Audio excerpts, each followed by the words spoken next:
Dans cette vidéo, tu vas apprendre comment monter au plus haut rang du jeu dans la nouvelle Ranked. Et aujourd'hui, je vais te donner plein de conseils et astuces pour monter plus facilement en Ranked. Cette vidéo a demandé beaucoup de travail pour être produite, donc mettez un like et abonnez-vous. Bref, j'ai assez parlé et on commence dès maintenant.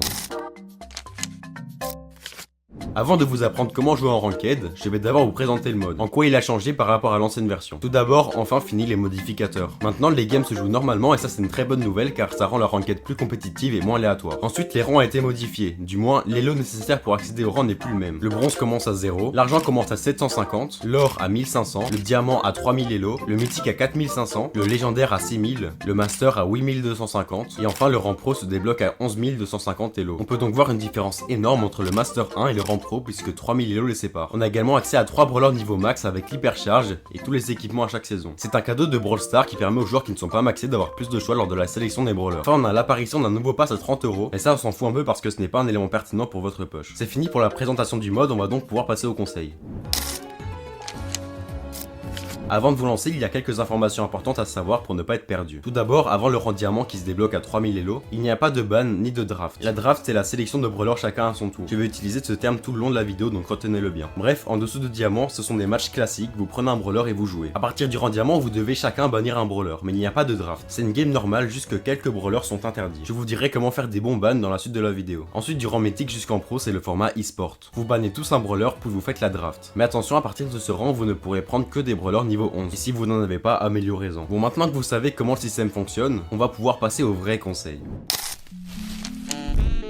Avant de pouvoir jouer, il faut choisir des brawlers, et c'est super important. En Ranked, la draft représente souvent 70% de la réussite d'une game. Si l'équipe d'en face a la meilleure compo, vous êtes presque sûr de perdre, donc écoutez bien ce que j'ai à vous dire. Premièrement, si vous êtes en dessous du rang diamant, il n'y a pas de draft, donc contentez-vous de prendre les meilleurs brawlers sur la map. Par contre, évitez les brawlers qui se font counter par beaucoup d'autres brawlers. Donc prenez des valeurs sûres comme Stu, Colt, Ricochet, Karl, Gus, Bea, Gaël, Maisie et encore plein d'autres. Mais attention, essayez de vous adapter à la map pour avoir le meilleur brawler possible. Oui, là ce sont des conseils de base, mais ne vous en faites pas, il y en aura pour tous les niveaux. Deuxièmement, si vous êtes en rang diamant, vous devrez faire un ban. Généralement, on banne le meilleur brawler de la map, pour ne pas qu'il puisse dominer la partie. Par contre, rien ne vous empêche de ne pas le bannir et de le jouer. Mais ça, c'est au risque que l'autre équipe le prenne aussi. Et enfin, si vous êtes en mythique, vous devrez faire la draft en entier, et c'est là que les vrais conseils arrivent. Tout d'abord, les bans. Oui, j'en ai déjà parlé il y a quelques secondes, mais là c'est différent, puisqu'on sait qui aura le premier pick. Il y a deux possibilités. Soit l'équipe adverse commence, et là bannez les 3 meilleurs brawlers de la map, sans exception. Car si vous ne le faites pas et que vos adversaires sont un minimum intelligents, ils vont les choisir et bonne chance pour gagner la game. La deuxième possibilité, c'est vous qui avez le premier pick. Et là ça se complique un peu. Bien évidemment, vous n'allez pas ban les meilleurs brawlers, vous avez envie de les jouer. C'est à votre avantage ici. Vous allez donc bannir les counters des meilleurs brawlers. Je vais vous faire un exemple. Imaginons que le meilleur brawler de la map ce soit un Dynamite. Dans ce cas, vous allez donc ban Mortis et Miko, car ce sont des counters de Dynamite. Là, vous avez presque gagné la game d'avance puisqu'ils n'auront aucune bonne réponse. Imaginons que les adversaires aient regardé ma vidéo et donc ils aient banni les meilleurs brawlers de la map. Là, vous ne savez pas quoi faire. Eh bien, je vais vous expliquer. Donc là, imaginons que tous les meilleurs brawlers soient bannis et que vous ayez le first pick. Dans ce cas, vous allez respecter ce schéma. En premier, prenez un brawler qui n'a pas de gros counter comme Stu, Janet, Maisie, Karl, etc. Donc là, c'est vraiment dans le cas où les meilleurs picks sont bans dès le début. Le but de prendre un brawler sans counter, c'est qu'en face, ils ne pourront pas réagir. D'ailleurs, une règle de base que je veux que vous appliquiez dans toutes vos games, ne prenez jamais un corps à corps ou un lanceur en first pick. Si vous faites ça, les adversaires vont prendre que des counters et vous êtes mort. Ce sont des brawlers qui ont tellement de faiblesses qu'il y aura forcément un counter disponible malgré les bans. Ensuite, là, les adversaires vont prendre deux brawlers. Il va falloir s'adapter à eux. Généralement, les brawlers qu'ils vont prendre ont toujours un counter. Je dis bien toujours. Et si vous n'en trouvez pas, prenez un brawler qui fait le même taf qu'eux. Par exemple, si l'adversaire prend une BA qui n'a pas de gros counter, prenez une Belle qui aura le même rôle. Et enfin, on va parler du last pick dans cette situation. C'est là que vous pouvez faire une grosse différence. Généralement, on va prendre soit un lanceur, soit un tank, mais c'est pas obligatoire. Le but du dernier pick, c'est de prendre un brawler qui va surprendre l'équipe adverse. Surtout qu'il ne leur reste qu'un seul pick, donc ils ne pourront pas beaucoup réagir. Là, c'était dans le cas où vous aviez le premier pick. Maintenant, on va faire l'inverse. L'équipe adverse commence et c'est à vous de réagir. Généralement, ils vont prendre un brawler sans gros counter, et vous aussi faites de même. Vous devez avoir des brawlers qui font un peu tous les rôles pour ne pas se faire surprendre par leur last pick. Par exemple, l'adversaire prend un Stu, vous allez prendre une BA et une Janet. Avec BA, on a la range, et avec Janet, on a la contrôle de zone. C'est un exemple, ne reproduisez pas ça partout, bien sûr, adaptez-vous à la map et à ses contraintes. Et enfin arrive le last pick. C'est celui qui sera décisif pour vous, celui qui peut faire passer une draft de normale à avantageuse pour vous. Comme je l'ai dit précédemment, ce sont les lanceurs et les tanks qui peuvent bouleverser une draft. En ce cas-là, prenez bien votre temps pour analyser les faiblesses de la compo d'en face pour trouver un counter. Il ne doit pas obligatoirement contrer toute l'équipe d'en face, s'il counter un brawler voire deux, c'est déjà très avantageux. Bref, maintenant que vous connaissez bien la map et que vous avez une compo parfaite, il reste l'étape la plus importante, la game.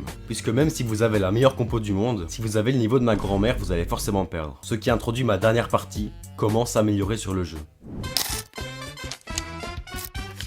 La loi de Pareto, c'est un principe qui stipule que 20% des efforts produisent 80% des résultats. Et ce principe s'applique également à Brawl Stars. C'est-à-dire que quelques conseils fondamentaux pourront faire passer votre niveau de désastreux à un niveau potable, qui sera suffisant pour passer Master. Le premier conseil, sûrement le plus important, c'est de respecter sa lane. Pour ceux qui ne savent pas ce que c'est qu'une lane, je vais vous expliquer. La map est divisée en 3 parties, la gauche, le mid et la droite. C'est ça vos lanes, et c'est super important. Je pourrais en parler pendant 1 heure, mais là je dois vous résumer simplement. L'importance de respecter sa lane vient du fait que si vous ne le faites pas, vos ennemis auront beaucoup plus de territoire que vous. Vous serez donc coincé dans une petite partie du terrain, et c'est très compliqué de se sortir de ce genre de situation, donc pour l'éviter, restez sur votre lane. Bien sûr, il ne faut pas prendre ce conseil au pied de la lettre. Vous pouvez parfois décrocher de votre lane pour aider un mate en difficulté, mais essayez toujours de gagner la vôtre avant d'aller aider les autres. Si vous voulez plus d'explications sur les lanes, je prépare une série de vidéos comme celle-ci dans laquelle je vais vous apprendre tous les principes du jeu pour s'améliorer. Donc si vous ne voulez pas rater ça, abonnez-vous et mettez un like pour me donner de la force. Le dernier conseil de la vidéo, un conseil qui va vous permettre de gagner des games même si l'adversaire est techniquement plus fort que vous. C'est la gestion de l'objectif. L'objectif, c'est ce qui vous permet de gagner la game. Par exemple en Brawl Ball c'est la balle et en braquage c'est le coffre. Se concentrer sur l'objectif sera parfois une meilleure option que de tuer l'adversaire. Le meilleur exemple c'est en braquage. Généralement l'équipe qui perd aura des meilleures statistiques que l'équipe qui gagne. Tout ça car ils n'ont pas respecté l'objectif qui est de mettre un maximum de dégâts au coffre. Bien évidemment je ne vous dis pas de vous concentrer à 100% dessus, mais si vous avez le choix entre mettre un but ou tuer un adversaire, prenez la première option. Bref, si vous respectez ce que je viens de vous dire, vous devrez normalement pouvoir monter Master sans trop de problèmes. Par contre pour le rang pro ça demande un peu plus de maîtrise du jeu. Ce n'est pas en regardant une vidéo que vous allez devenir un excellent joueur. Cependant c'est en pratiquant des conseils vus en vidéo que vous allez vous améliorer. Donc le meilleur conseil que j'ai à vous donner c'est de jouer. Jouez énormément et votre niveau augmentera aussi. Merci de m'avoir écouté. N'hésitez pas à dire en commentaire ce que vous avez pensé de ce format de vidéo. Moi ça a été très long à faire donc j'espère que ça vous a plu. Mettez un like, abonnez-vous et on se dit à une prochaine vidéo.